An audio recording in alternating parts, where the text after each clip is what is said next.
ঈদের ছুটি শেষে ঢাকায় ফিরছে মানুষ, তবে টিকিট নৈরাজ্যে বিড়ম্বনার শেষ নেই যাত্রীদের। পরিস্থিতি জানাতে রংপুর থেকে যুক্ত হচ্ছেন সহকর্মী রফিকুল ইসলাম।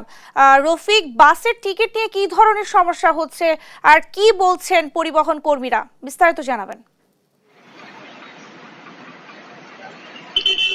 আপনি জানেন যে ঈদ হবার আজকে নবম দিন। যারা ঈদে ছুটিতে এই অঞ্চলে এসেছিলেন তারা কিন্তু ফিরতে শুরু করেছে। তবে আমরা এই মুহূর্তে রয়েছি রংপুরের কামারপাড়া বাস স্ট্যান্ডে। এটি ঢাকাগামী কোচ স্ট্যান্ড।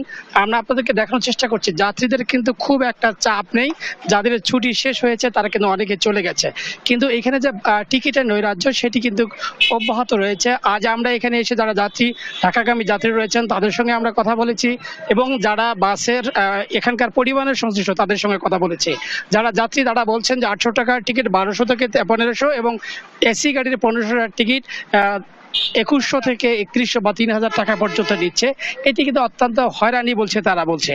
কিন্তু বাসের যারা এখানকার সংশ্লিষ্ট রয়েছে তারা বলছে যে বিআরটি এর যারা নির্ধারিত ভাড়া সেই ভাড়া নিচ্ছে, কিন্তু বাসের যারা এখানকার বা শ্রমিক যারা রয়েছেন তাদের কথার সঙ্গে কিন্তু যাত্রীদের কথার কোনো মিলেনি। আমরা এখানে একজন যাত্রীর সঙ্গে কথা বলতে চাই।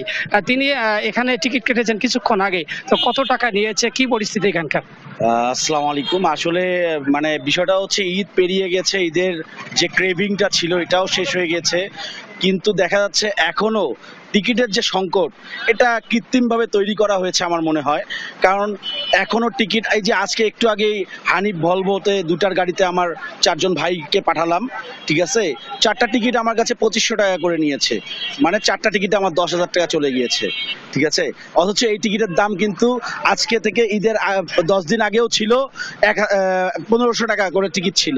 আমরা একটা ডিসকাউন্ট দিয়ে হয়তো বা 1200-1300 টাকাও পেয়েছিলাম, ঠিক আছে।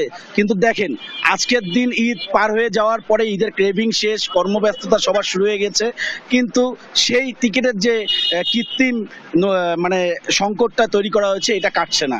এটার পিছনে কারা আছে এটা আমি ঊর্ধ্বতন কর্মকর্তার কাছে দাবি জানাবো যেন এটা বের করে ভোগান্তি থেকে আমাদেরকে মুক্তি দেয়। তবে আমি প্রধানমন্ত্রী শেখ হাসিনাকে ধন্যবাদ জানাই এই কারণেই যে তিনি পরিবহন ব্যবস্থাকে সুন্দর করেছেন।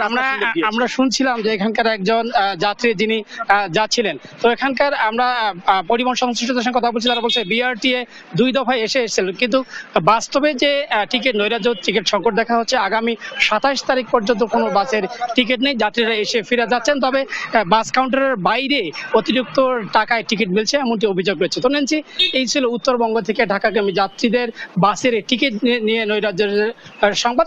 এই ছিল রংপুর থেকে। রফিক, আপনাকে ধন্যবাদ। দর্শক, রংপুর থেকে আমাদের সঙ্গে যুক্ত হয়েছিলেন সহকর্মী রফিকুল ইসলাম।